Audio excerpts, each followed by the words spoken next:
अमित शाह पहले देश के विधायक और सांसद चुराते थे और जो नहीं चुरा पाए तो उनके पीछे ईडी और सीबीआई लगवाकर अपनी पार्टी में ले आते थे।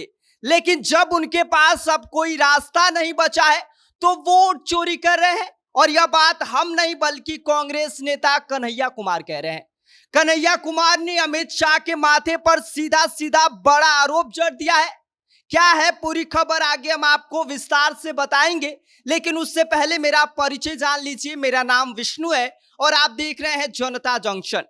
बिहार की सियासत का तापमान अभी 200 डिग्री तक सीमित नहीं है, बल्कि यह सीधा उबलते हुए प्रेशर कुकर वाली लेवल तक पहुंच गया है।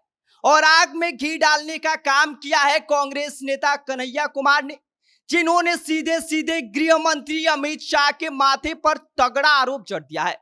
कन्हैया कुमार का कहना है कि अमित शाह की पूरी पॉलिटिकल क्रोनोलॉजी है और वो क्रोनोलॉजी कुछ ऐसी है कि पहले विपक्षी विधायक और सांसदों को डराओ, फिर धमकाओ, अगर नहीं माने तो ईडी और सीबीआई का भूत दिखाओ, और जो मान गए उन्हें बीजेपी का भाई साहब झंडा पकड़वा दो, और जो नहीं माने उन्हें रिजॉल्ट पॉलिटिक्स की क्लास में भेज दो। कन्हैया कुमार ने तंज कसते हुए कहा कि पहले एमपी एमएलए चोरी हुए, अब वोट चोरी भारतीय जनता पार्टी कर रही है। देश का लोकतंत्र अब वॉशिंग मशीन मॉडल पर चल रहा है। पहले विपक्ष नेताओं को अपनी तरफ खींचा गया और ऐसे में जो विपक्षी नेता अगर थोड़ा बहुत काला है तो बीजेपी में आते ही चमचमाता सफेद हो जाता है। और सुनिए, आरोप यही नहीं रुके। कन्हैया कुमार ने आगे कहा कि 2014 के बाद से अमित शाह का खेल साफ दिखाई देता है। पहले ईडी सीबीआई को हथियार बनाया गया, फिर विपक्षों को जेल में डाला गया, फिर एमपी एमएलए की मंडी लगाई गई, कभी रिजॉर्ट से उठाकर इधर छोड़े गए तो कभी उधर से इधर लाकर पटक दिया गया। और अब जब सारे रास्ते बंद हो गए हैं तो चुनाव आयोग को मोहरा बनाकर वोट चोरी का नया अध्याय शुरू हो गया है। एक तरफ राहुल गांधी और तेजस्वी यादव समेत पूरा विपक्ष सदन से लेकर सड़क तक और सड़क से लेकर सोशल मीडिया तक भारतीय जनता पार्टी और चुनाव आयोग की धज्जियां उड़ाने में कोई कसर नहीं छोड़ रहा है। विपक्ष का कहना है कि असली लड़ाई अब सत्ता की नहीं बल्कि लोकतंत्र को जिंदा रखने की है। राहुल गांधी बार बार यही सवाल उठा रहे हैं कि जनता की वोट अगर सुरक्षित नहीं है तो फिर ये संविधान और लोकतंत्र किस खेत की मूली है। तेजस्वी यादव भी पीछे नहीं है।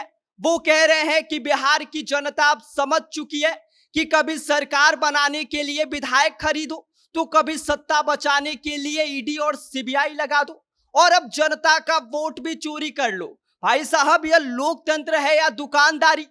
विपक्ष का दावा है कि बीजेपी के पास अब ना तो कोई मुद्दा बचा है और ना ही जनता का भरोसा।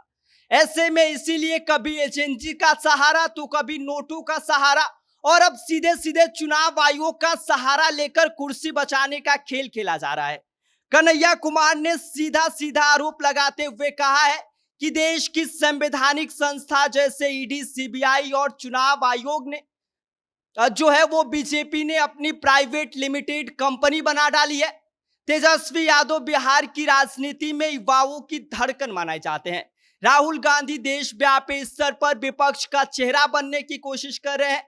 आपको बता दें कि पहले ईडी और सीबीआई से विपक्ष को तोड़ा गया, और अब जब चुनाव आयोग से वोट तोड़ा जा रहा है तो विपक्ष एक स्वर में उठकर यह कहने की कोशिश कर रहा है कि भाई साहब हम चुप नहीं बैठने वाले हैं।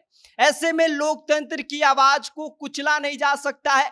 तो कुल मिलाकर बिहार की राजनीति में जो इस वक्त गर्मा गर्मी है वो प्रेशर कुकर में जिस तरह से पानी उबलता है उस स्थिति में पहुंच गया है। एक तरफ विपक्ष लोकतंत्र बचाने की दुहाई दे रहा है तो दूसरी तरफ बीजेपी आरोपों को सिरे से खारिज कर रही है। लेकिन जनता बैठकर सिर्फ एक ही सवाल पूछ रही है, क्या वाकई में लोकतंत्र जिंदा है या फिर यह भी अब सिर्फ एक जुमला बनकर रह गया है? बाकी इस पूरी खबर पर आप क्या सोचते हैं, आपकी क्या राय है, आप हमें कमेंट कर सकते हैं। आप देख रहे हैं जनता जंक्शन, मेरा नाम विष्णु है।